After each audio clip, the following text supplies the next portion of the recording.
Hi guys, good morning and welcome to another beautiful time out here on your favorite body show, Every Woman, on AtikuLive. My name is Tiana Waldbasi and I have with me here IJ. Good morning. Welcome to Every Woman. Yeah, welcome. IJ, you look amazing this morning. Thank You seem really excited. What's going on? Because we're nearing, the campaign flag off. So this is really exciting. It feels like, we have taken one more step towards a better Nigeria. It's just amazing. Yeah. I'm just so excited. IJ, you seem to be so excited about Nigeria.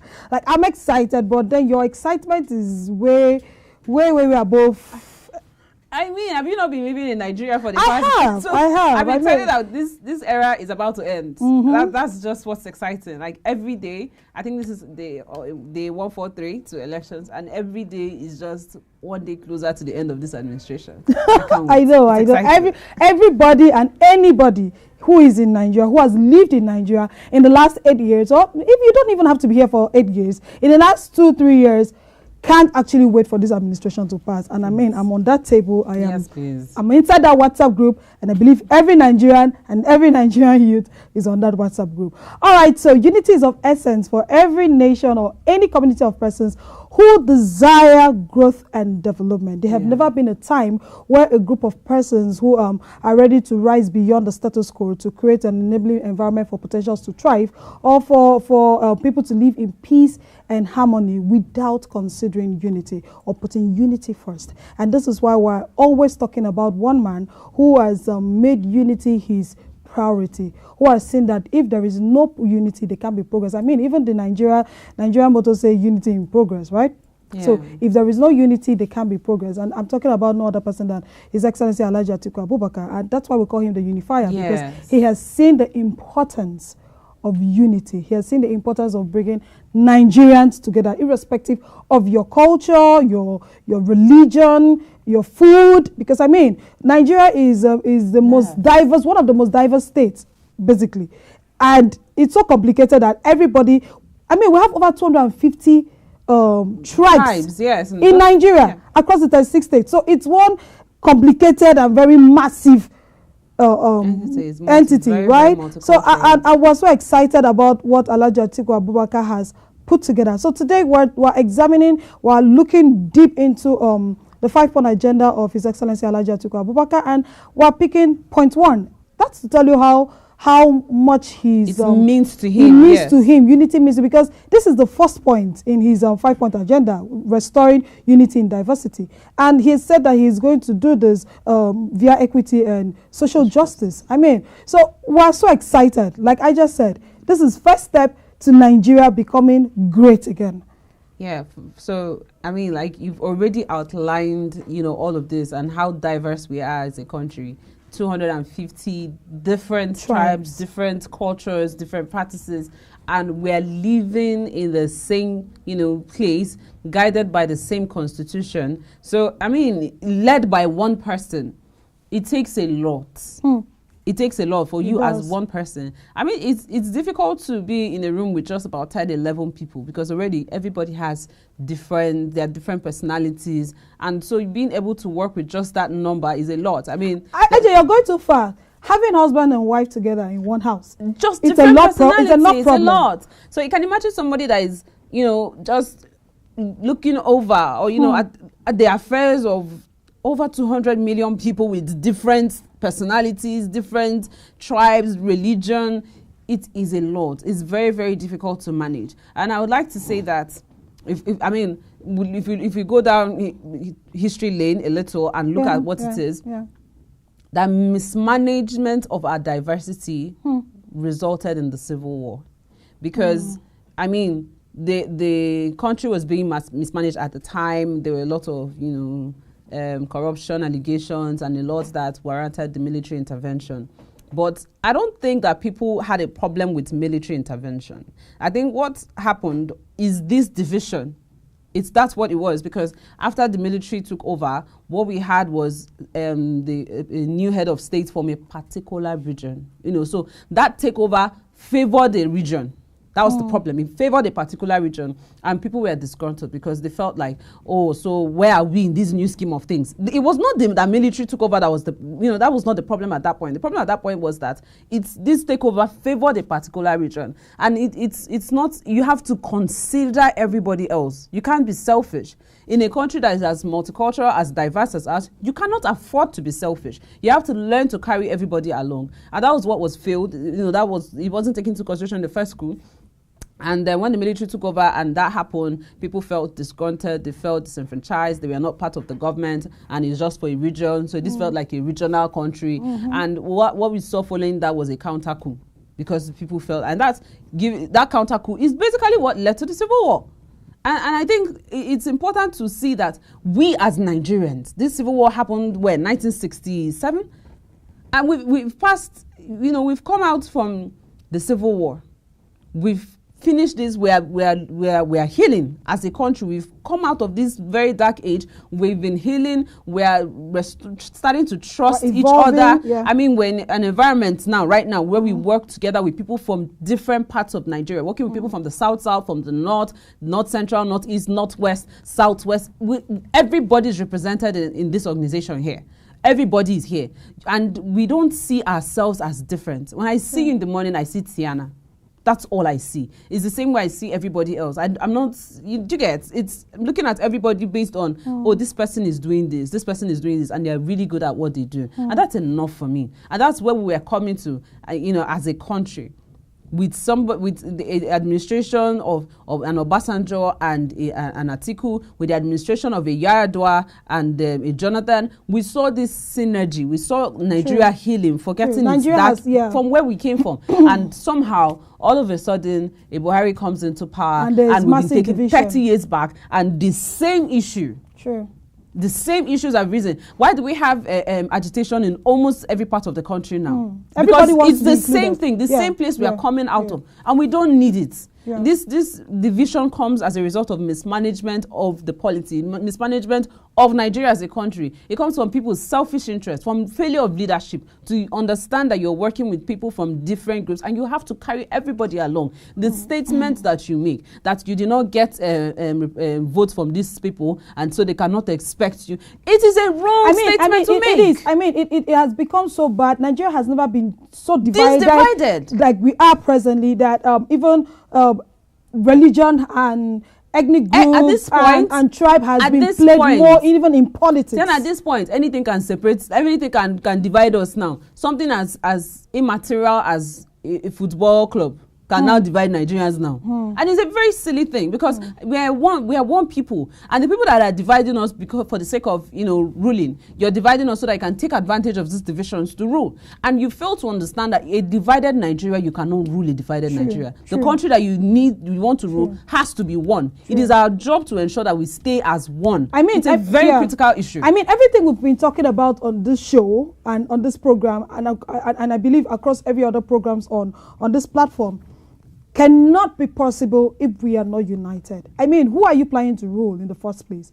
If you don't have everybody together, the people from the south, the northeast, and if you don't have everyone under one umbrella, who are you planning to rule? How do you intend to revive the economy right now? Because everything starts from, the security begins at home. It starts from the root. And the root is that we are already divided. And Nigeria has never experienced this kind of division before. In some states, there are parallel governments. Yes. So the governor is sitting governor, and there's why do we have this? In some states where you have more than one tribes, you even still see division amidst the tribes in that state. So it's so bad that it has gotten into our democracy. It has gotten into politics. All sorts of things. And the wife of the APC presidential candidate making some statements very silly, in the face of what we're in the face of what we're going through as Nigerians. Very, very insensitive statements.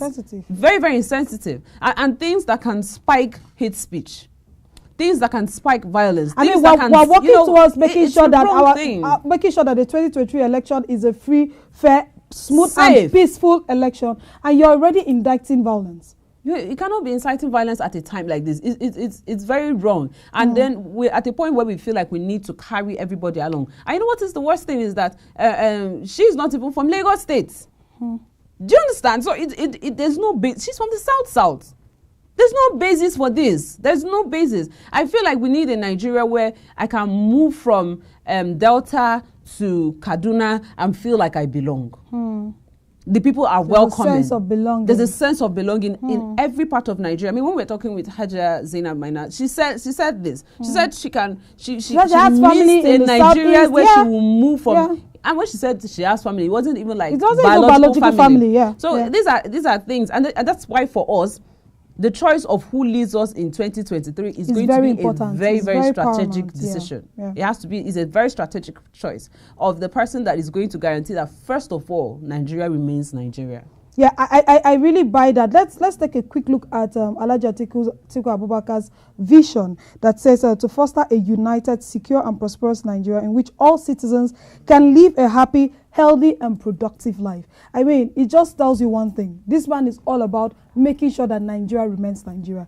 It's all about making sure that, like what I just said, you can easily travel from Enugu and you go to Bauchi and you feel like you're a northerner. You can easily travel from the south to the west and you belong. Because I mean, like we said, there is no how you are talking about productivity when there is no peace, there's no unity. Yeah. How's that going to happen? Who is going to drive it? Drive your productive plan? We had a guest here, the SA to the national youth leader of the People's Democratic Party, and he said one thing that I picked.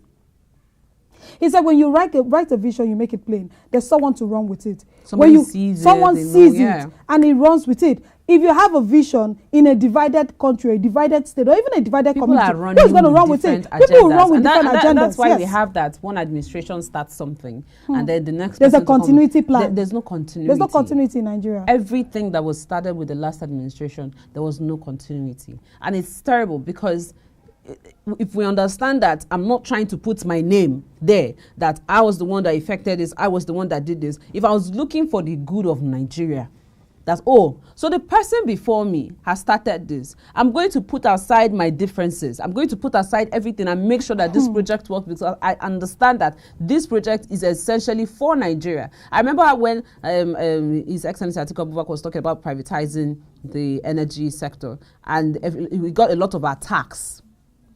And this was a very valid point that he was making. And what do we see today? After all the attacks, the same thing that he talked about is being implemented.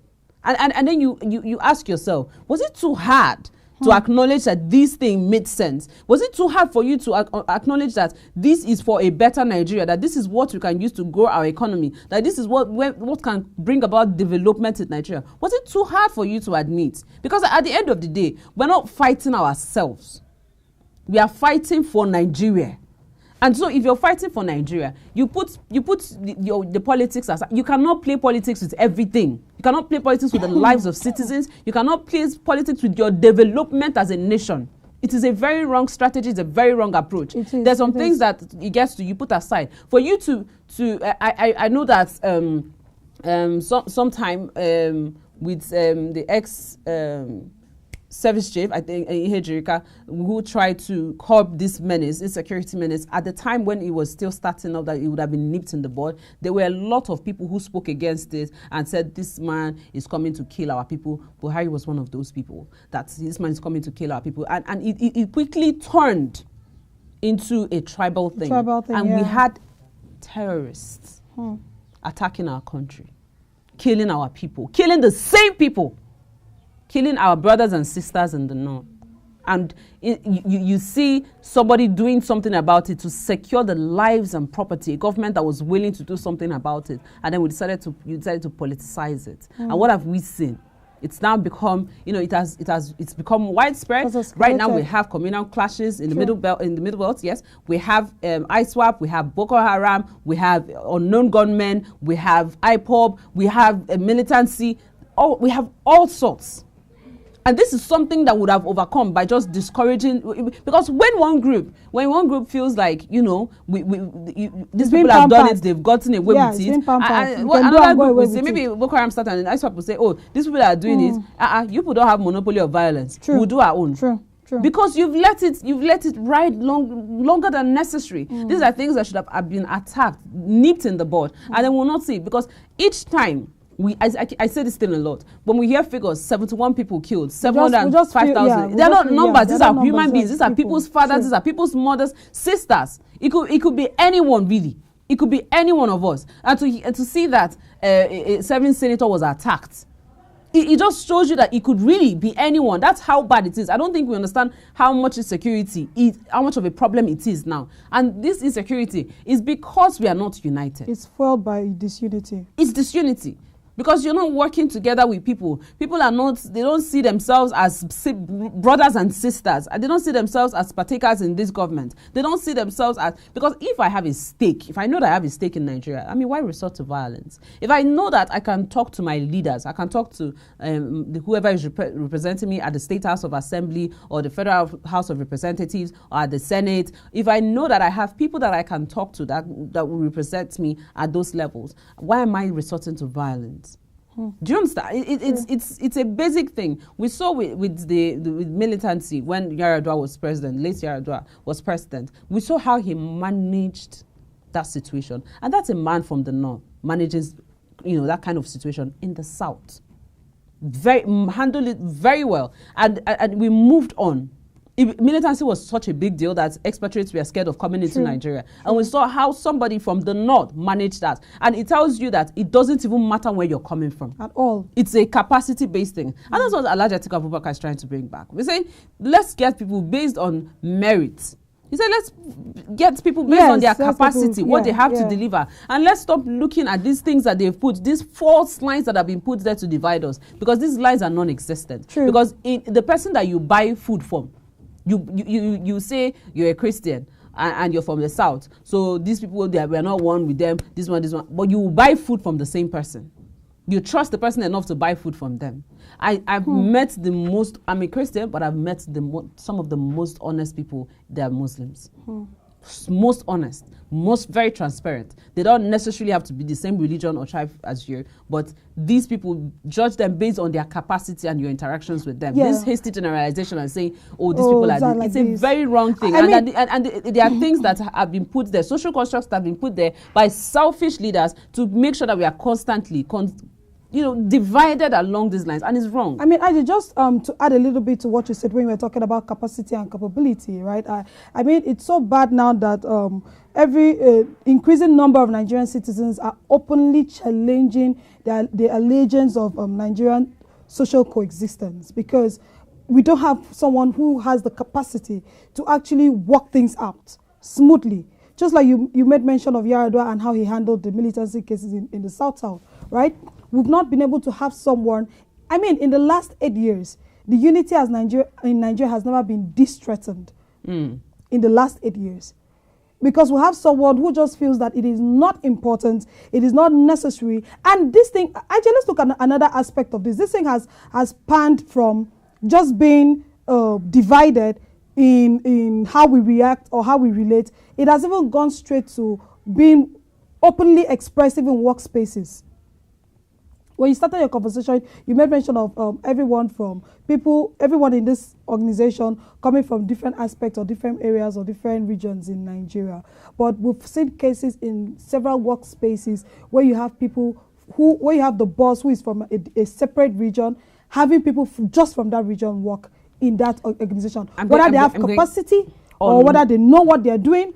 And then you keep seeing issues like misappropriation, you keep seeing issues like several organizations folding up, because at the end of the day, at the end of the day, you haven't given opportunity to people who have capacity from any other aspect of Nigeria or any other region of Nigeria coming to work in the workspace. I'm going to look at this from the perspective that His Excellency is looking at it from. I mean, he says the solution to this the way that we can restore Nigeria's unity and diversity is through social equity, social justice and equity. Now, social justice is distribution of privileges, distribution of wealth, distribution of opportunities across the entire country. Now, this is where it's interesting, because our founding fathers, Nigeria's founding fathers, Nnamdi Azikiwe, Obafemi Awolowo, Sultan of Sokoto, Tafawa Balewa. If you look at it, Ahmadu Bello, sorry, when you look at these founding fathers and their contribution, you see people, the politicians of old, who were essentially nationalists, They were essentially nationalists. They were not. A lot of our political actors then, a lot of our politicians then were selfless. You had people like Shehu Yaradua, people that were, that were real activists, and you could see that they genuinely cared about Nigeria. So we had NCNC, we had NPC, we had Action Congress. These were regional parties. The NCNC was for the East, AC was for the West, NPC was for the North. These were regional parties led by these three founding fathers. And what we saw that these three people, these were parties that were fighting for their region, to make sure that the entire region was carried along. NPC was fighting to make sure that the North was carried along. Action Congress was making sure that the West, and the NCNC was making sure that the East was carried along. And yet, these three parties, these three people were able to work together for national interest. They were the three people that came together to negotiate the independence of Nigeria. And you see people like that they were regional. They cared about their people. But they understood the importance of nationality, the importance of staying one. And the independence that was negotiated by these people is what we are celebrating now. It's what we celebrated independence just this Saturday. And these are the things that we are still enjoying. We are still enjoying the fruits of these people's labor. And then why are we trying to we sing it in our national anthem, let the labors of our heroes pass not in vain. I hope we're not letting the labors of our heroes that have passed be in vain. Because if we are voting people who are not nationalistic in nature, people who are not nationalists in nature, who have no interest in the unity of this country, then we're letting the labors of our heroes that have passed be in vain. We look at social justice, social justice essentially, and we know that when Buhari came into power in 2015, it took a long while. It took quite a while before any appointment or nominations, anything was made really. And we know that we expected so much. And then when this thing came out, it now looked like it was regional. It was a regional thing. That's not social justice. Because we know that we have individuals who have the capacity to deliver on some of these mandates. We know that we are people who had, they could do more. And we've not seen, it was as if all of the appointments, everything, the whole cabinet, everything was just from a particular region. How do you expect the other people to feel? And even within the North, because they say, hey, is the North, even within the North, some parts of the North still feel disenfranchised. You have the North Central, for example, who have been essentially excluded. So they feel, okay, we're not part of this government. It's just a particular region, region that has just been included in governance. And then how do you expect the rest of the country to work together to grow this country, to develop this country, when they don't feel like they have a stake in the country? And these are the dangers of not applying social justice, the dangers of not carrying the entire people along. So we were talking about how there were grants and opportunities during the COVID period, and it was it's like open secret that these did not reach every part of the country. It didn't go round. It didn't go round. How do you expect these people to show commitment to the country? How do you expect them to participate? How do you expect them to be involved in the development of the country when they don't feel like the country belongs to them? That's what has resulted to a lot of violence, because everybody wants to, because you're take not, the laws into their hands. Because you're not including me, you're not giving me a sense of belonging. I have to make sure I'm included. And if you're not doing this peacefully, I will take this by force. That is what has resulted to the kind of violence we're experiencing today. All right, guys, we're going to go on a very short break. We're right back. We'll take it up from where we stop. Stay with us.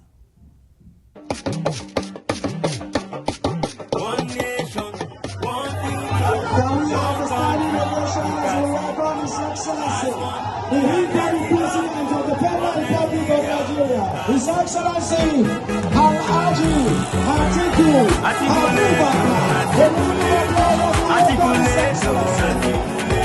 Atiku Abubakar.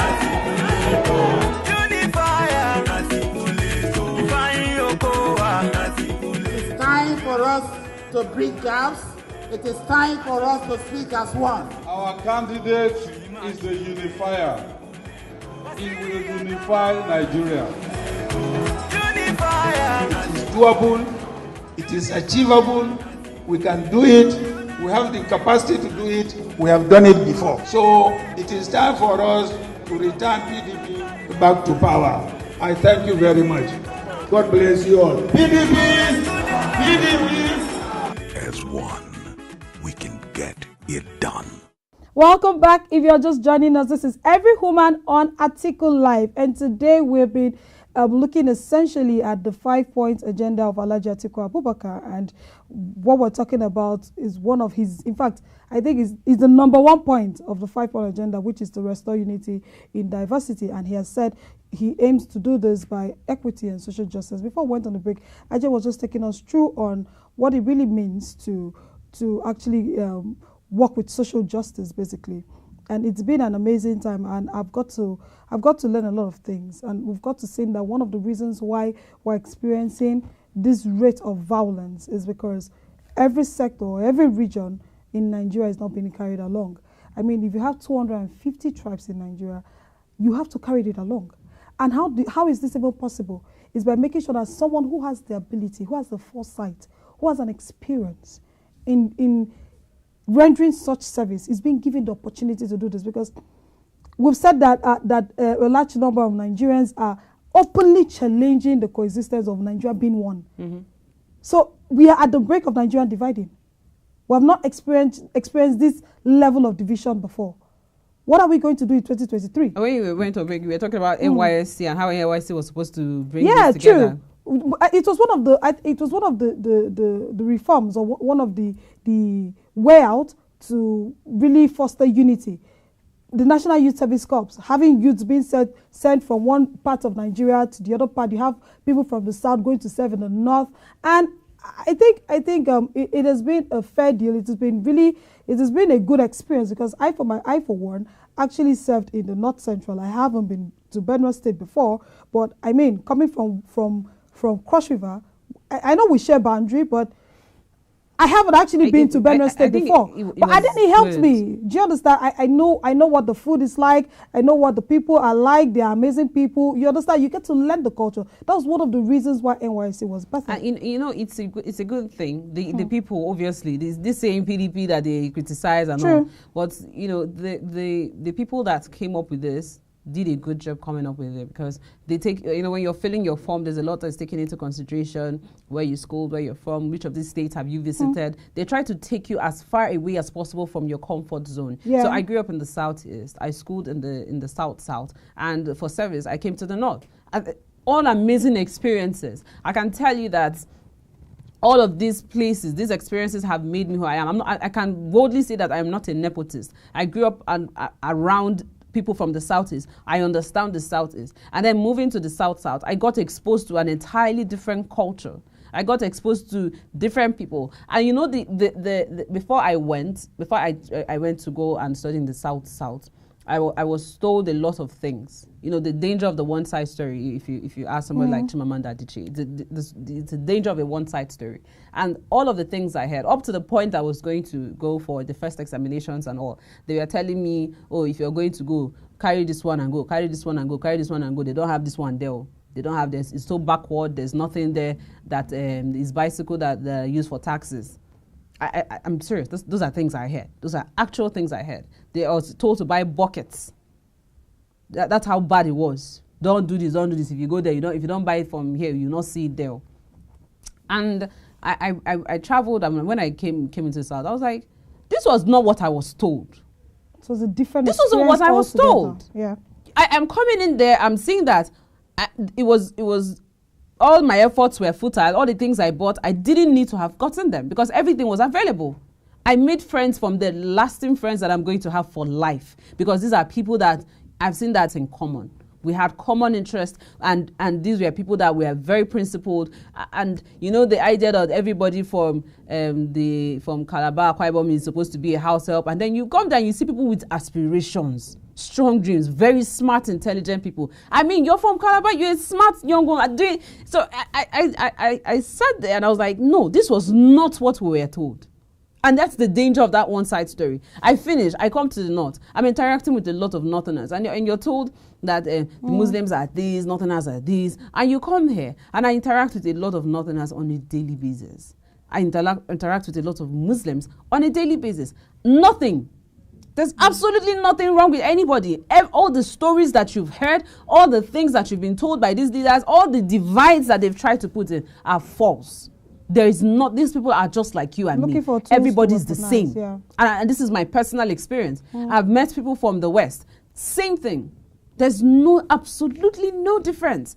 There's the meals it's different, but these are meals I've come to love. I've come to enjoy meals from every part of the country, and I have favorites. Like I enjoy having to go down to somewhere like Uyo and ask for ekpankuko or something like that, or coming here and eating shinkafa. Like these are just amazing opportunities. And then I think about it sometimes and wonder how boring it would have been, to just stay in that little niche and just interact with the same sort of people and not, I think about how boring, how limited my understanding would have been, and my understanding of life would have been. I think about how myopic my views would have been if I hadn't gotten this opportunity. And so the NYC is doing something really nice. I think a lot of people should not try to influence where they go. They should just go with the original agenda. Going with the original agenda in today's Nigeria is a problem.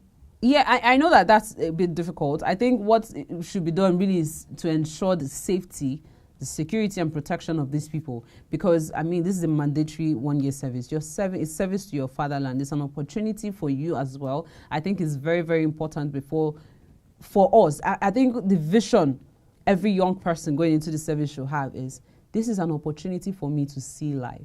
Of course, in my work through life and all my journey, I've encountered people who are very, very close-minded, people who are very, very tribalistic. And I know people who, before they went on service were very, very tribalistic. People who had, been in some way had done something like that to me that showed me that, okay, this person's views are a bit myopic, they're not open-minded. But I saw them transform with, going out, because they had never left their environment. And I saw these people move from this place to somewhere else and see that this same thing that you're doing to somebody else, it can be done to you. You're in a different place. And then you now understand how wrong it is, how futile, how silly these lines are. You understand how silly it is for you to judge somebody because of where the person is coming from. How to assume that this person's capacity is somehow influenced by, what tribe or religion they are. You understand how silly that is really. It's a very silly concept. Speaking of NYC today, we can see I for one feel it's degenerating today in the last couple of years with this administration, because we're talking about it, and like when I went for service, it was a beautiful experience. But for the present Nigeria, I don't think it's the same story. That's why we have this platform, and that's why we're telling people that 2023 we need to change this narrative. Yeah, because people don't want to serve. Yeah, people don't want to go to serve. I don't think any parent in the South will be comfortable to let his or her child go to the North. And you don't think any parent in the North will let their child go to the South, because there's still unrest there.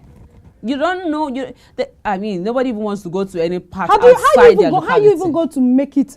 Okay, let's say your parents allow you leave the South to go serve in the North. How are you going to make this journey? I can remember when my elder sister went for service, and she served in Jigawa, and it took her 2 days to get to Jigawa from Calabar by road, and it was safe, and she was enjoying every bit of the journey. It was like because adventure. You're going to meet other people that are also going there that are from different places. It's not the same story today. It's not the same story today, because we're looking at insecurity at its peak. Why are you going to expect a parent to get 200 million, 100 million, 30 million to give to bandits or kidnappers? Somebody that went to serve their country. And then looking at coppers today, I heard they haven't been paid. They've not been paid since last month. Somebody said they want to use the money for campaign, that they are going to use the money to buy their votes back. And you wonder, these people are serving. What do you expect? This is what encourages fraud. We are really, I saw a story of some core members that were arrested and arraigned for fraud. And, it's a wrong thing. But how can you be owing core members? Where do you expect that? These are young people. Core members. They're supposed to be. Where do you expect them to get money from? True. They're supposed to be federal government property. Where do you expect to get money from? You see these people, and they are paying them, minimum wage, 33,000 up until 2020. They were being paid 19,800. I think it was the end of 2019 that it was increased. And then you wonder what 19,800 would have done for these people. And then let's look at it. You're paying somebody 33,000 minimum wage.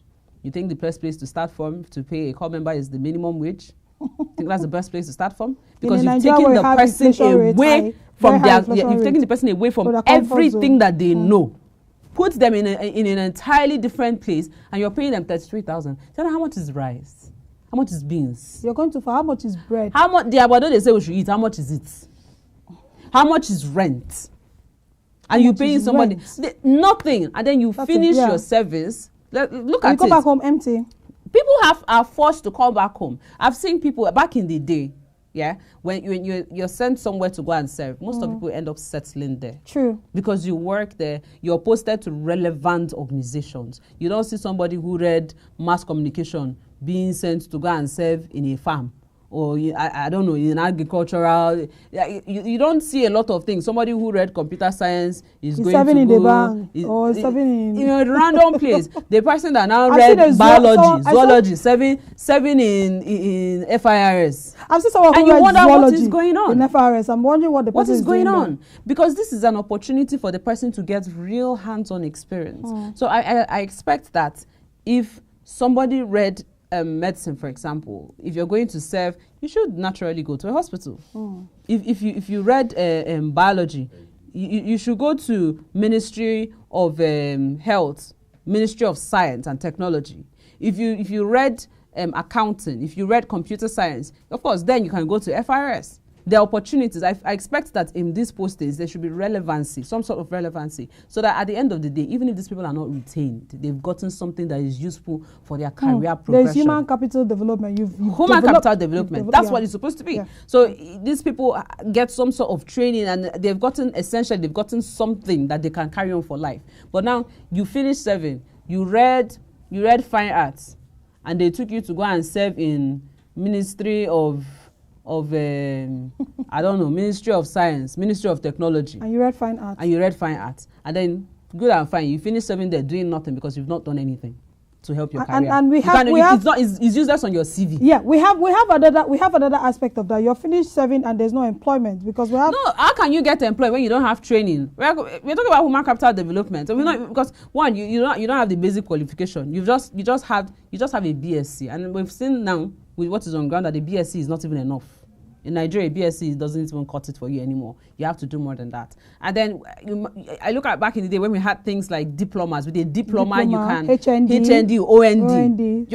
You're making you're something. You've gotten your own education and you're moving. You get to grow on the job. You can get certifications and grow and learn. And that's why I like why a lot of banks are doing the graduate training programs. I think it's a very, very commendable thing they're doing. But these opportunities now is now limited to people that have MSc, people that have first class. You have to have some sort of advantage before you can get. That's the kind of country that we found ourselves in, unfortunately. But then you now finish serving in a place that is not relevant to your course, somewhere that is not relevant to your career path. You can't put it in your CV. You're earning peanuts. So people are earning 5,000 naira in addition to 33,000 naira. That's 38,000 naira. And this person's rent at the end of every year or the end of that year is 600,000 or 500,000. So you've not even earned enough to pay your rent. You've not earned enough to take care of your transportation, to take care of your feeding. You're basically living from hand to mouth. You're basically just surviving on the thread. And when you've spent 1 year, 12 months of your life,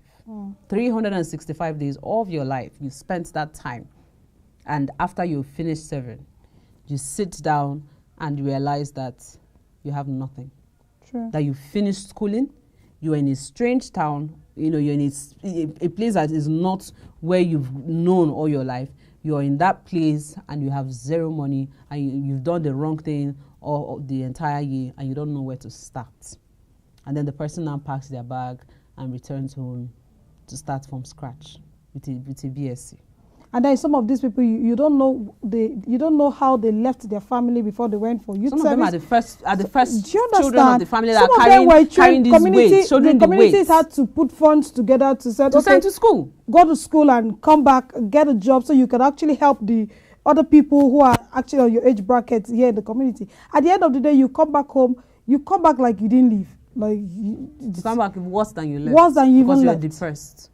True. There's nothing for you to do, and some people don't come back because they don't know how to come back. How do they even start? What do they say? You have a degree. There's a lot of you now go back and be eating mommy thank you.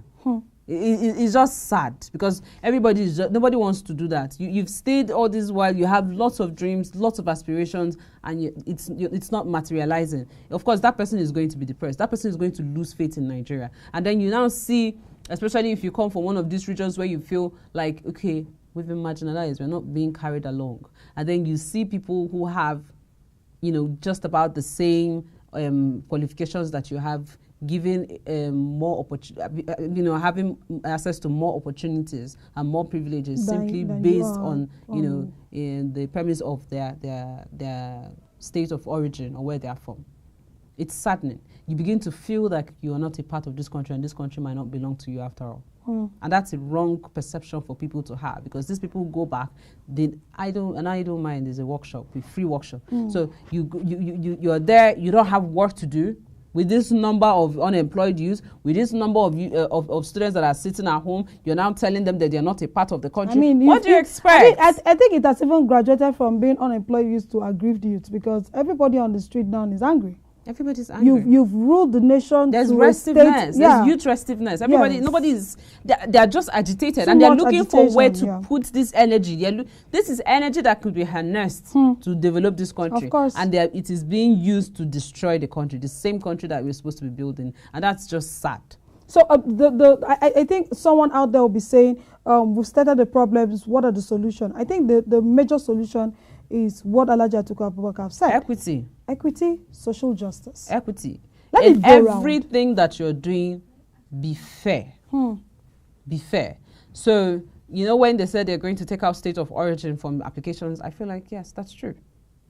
If you're going to assess people, they should even take out their names. You don't need the person's name for anything. You don't need their state of origin. You don't need all of these things. You don't need local government. I think there's some forms that even have local government of origin. You need to take it out, because you don't need anything that will somehow influence your bias. I mean, why do we on a CV have religion? Why? Why is it necessary? How does me being a Christian or me being a Muslim affect my capacity? How does that affect my capacity to deliver in a professional environment? No, in no way. Unless it's a Muslim organization for something, then okay, it makes sense that this person will have a little bit more understanding, or will have more understanding than a Christian. But how does that affect my deliverables? Do you understand? So I feel like our CVs first should stop including names. You can include a contact. I can include my phone number. But it should not have names. It should not have state of origin. It should not have religion. Should not have anything that shows some sort of, that will make you have some sort of bias. I look at forms that are filled outside and how they even have spaces for you to put your sex, whether you want to be identified as a transgender or male, whatever. And they have non-discriminatory policies, and I think that's what we need to do as well. Even gender probably should be taken off too, because sometimes you see a very qualified, and just because this person is a woman, okay, they are not, you can. But in promoting equity, we need more non-discriminatory policies. And you need to, if you're going to assess somebody, assess the person, bring the CV, let us see what this person has, what qualifications does this person have, and what have they been able to do with this qualification? Where have they worked? What can this person bring to the table? I think that is even how to assess. So our CVs should stop reading all of these things that can cause you to discriminate against that person based on tribe, religion, gender. It should be taken out. It's not necessary. Just to really add to what you say in this line of CVs and job qualifications and the rest of it, is we should also stop adding years of experience. Because I mean, you see a job opportunity, you see 2 million years experience. You must have 10 years experience. No, I think you must have 200 years experience. I think that's a prerogative. That's the prerogative of whoever the employee is, because if you have an organization, depending on the level, the position that want this person to come in, I might want certain number, this years of experience, this number of years of experience before I can be sold on your ability. Of course, we should start looking at more at what this person can actually bring. I'm more of interviews. I'm bigger on interviews. I feel like when I talk to the person, I can understand what this person has. Forget about what is on paper. What I think what I was trying to say is if you've been able to interview the person and you've been able to see the person's capability, the person can actually learn on the job. But there are experiences. You know, when they say experience is the best teacher too, there's some things that you bring to the table that only somebody who understands, has been on this job, can bring. But then again, in line with what you said, I think there should be opportunities and avenues where people can get experience. And that's what NYS is supposed to be helping with, for people to get experience. Well, we're wrapping the show right now, but I just said something. Experience is the best teacher. And I think Nigerians have gotten that experience the last we have the past 7.5 years, thereabouts. That experience. I've gotten a lot of experience. We have that experience. And I've been taught well, and I think I passed. Yeah. I don't need to repeat that course. We can move on now. All right, guys, this is the much we can take on today's episode of Every Human. It's been a good time with you all, and we've actually, in the course of this conversation, we've picked a lot. I've picked a lot, and I'm sure a lot of persons who are watching have actually picked a lot as well, because it's really important. Nigeria cannot go. In fact, there won't even be a Nigeria if there's no unity. If we're divided, we can't even say there's a Nigeria to start with. So Nigeria can only progress when we're united. I mean, it doesn't matter where you're from. It doesn't matter who you are. It doesn't matter whether you're from the south or the north or the east. We're together. We're one. And that's why we're Nigerians. We're one Nigeria. And we have to keep that up, especially for the youth. I think the younger generation has a lot of work to do. Yes. A lot of work to do to make sure that this unity is really preserved, to make sure Nigeria remains Nigeria. All right, guys, please do send us what you think on all our social media handles across board, and would like to hear from you. Until we see you again tomorrow, my name is Tiana Ward-Basi. Please stay out of trouble, and violence has never been the way out. My name is Ijoma. I'll see you tomorrow. And the message for 2023 is unity. A vote for Atiku Abubakar is a vote for one Nigeria. Yes. You don't have to go through that experience again. No. We're done. We've gotten the experience.